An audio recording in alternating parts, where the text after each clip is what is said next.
friends, welcome back also to all people who asked me what applications did I use during my journey to the TOEFL exam. Here, one of them also. It's called ED Agree. That's what I say. I don't know if it's correct or not, but anyways, ED Agree. So what should I tell you about this one? This one, it has a lot of features. You sign in, and it's free, and you can this application can analyze your speaking and your writing. Okay, so for speaking things, you can go for English language practice, and then go for or do you want to practice writing, or do you want to practice speaking, number three. So you hit on speaking, and they will give you a recording questions, and you can answer these questions and check your fluency about these questions.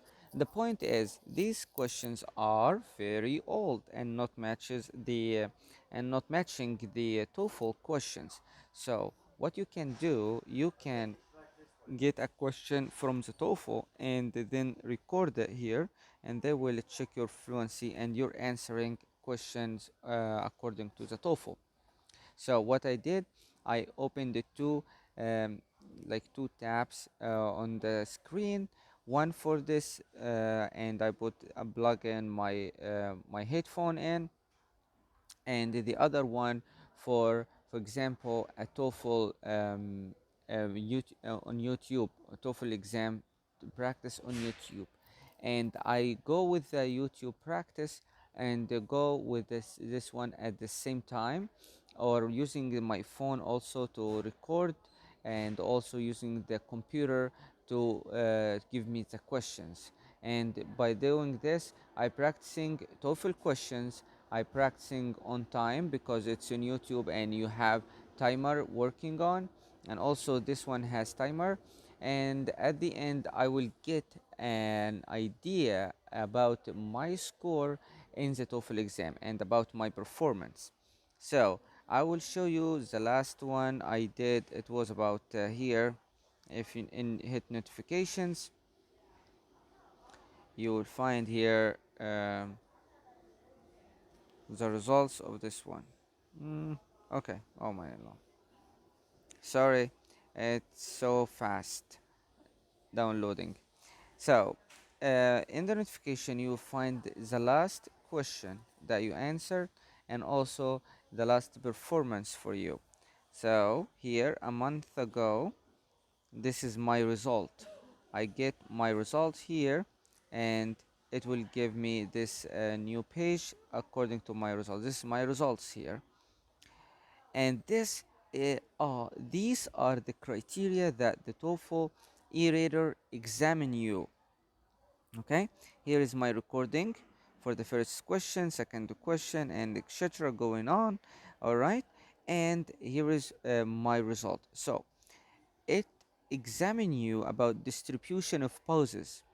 You remember my pause or awkward pause or fillers. uh, Examine this. So I gained 80. 80 was good. Sometimes I got 90, other times I got 15 and 20 when I started this one. And then I focused. I said, oh, my problem was distribution pauses. I was pause every single word or every single in between sentences. That's wrong. So now I got 80, and here you see pause frequency, how many pauses you did. Sometimes total overall I did 3 awkward pauses or 4 awkward pauses, so overall got sometimes not, none of them. So it was about 100 um, pause frequency. 100%, I got 100% means I'm doing it right on correct time. It doesn't mean I'm not stopping. I stop, but I stop on the right position at the end of the sentence. That was mean. Repetition. Repeat the same word sometimes twice. For example, I need to go to the cinema, for example. So to go to, you repeated it. So repetition, I worked in this one, I gained 84. Sometimes I gain 90s, other less. So repetition, here you have to focus on your repetition. Don't repeat the not repeating the same words from the main prompt of the question. No, repeat them, make them engaging on your answer, but don't repeat the same sentence twice at the same tense, the same sentence. All right. Also, about response length, how many words you spoke during the voice recording, and that's you have to be like 100 or so.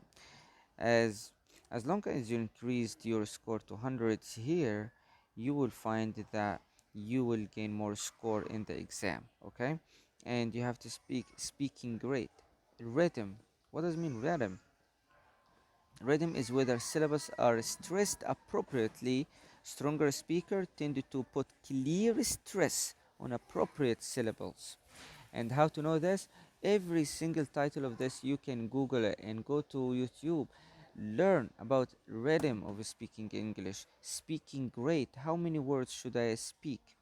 Okay, and sustained speech, the pause and the fillers, and all of this, and vocabulary depth, using your words like precisely and concisely. Vocabulary diversity, you changing in your using your vocabulary, you showing that I have a lot of words according to this subject I can share with you. Your vowels and your pronunciation about the vowels, these are very important. So, how to calculate yourself after you gain the result? You calculate what you got 80, 100, 84, 100, 50, 100, etc. and divided them by 1000 because these are 10 criteria multiplied by 100, so 1000, and multiplied by 30, and you will gain your score, your average score at the exam. So as long as you increased these 200s, more green, more dark green to be specific, you will pass the exam very short. Okay, and you can listen to yourself here, but you cannot take the transcript and upload them on grammar checker. But you can type them down, listen to yourself, type what you said, and put them on a on a grammar checker and find the mistakes and try to improve yourself. This application allows you, or this website allows you to take an exam every after 5 days. So you can here you find it's active retake because last time it was a month ago, but I can take it and practice a new one, and after 5 days I can practice a new one. um, Also trick, you can make more than email and enter, so you can practice 2 times every 5 days or 3 emails, so you practice 3 times, so with different emails. So try your best to use this platform. It's very important and also is very effective and almost accurate according to the exam. There's a lot of features here. You can use the same thing with the writing stuff, and but this is what I used. I focused on using this application or platform to do this stuff mainly. And good luck, and like, share, and subscribe if you like my this and you find this application is helpful, and I encourage you to do this. You'll find the link of this platform down in the description. Until then, keep practicing.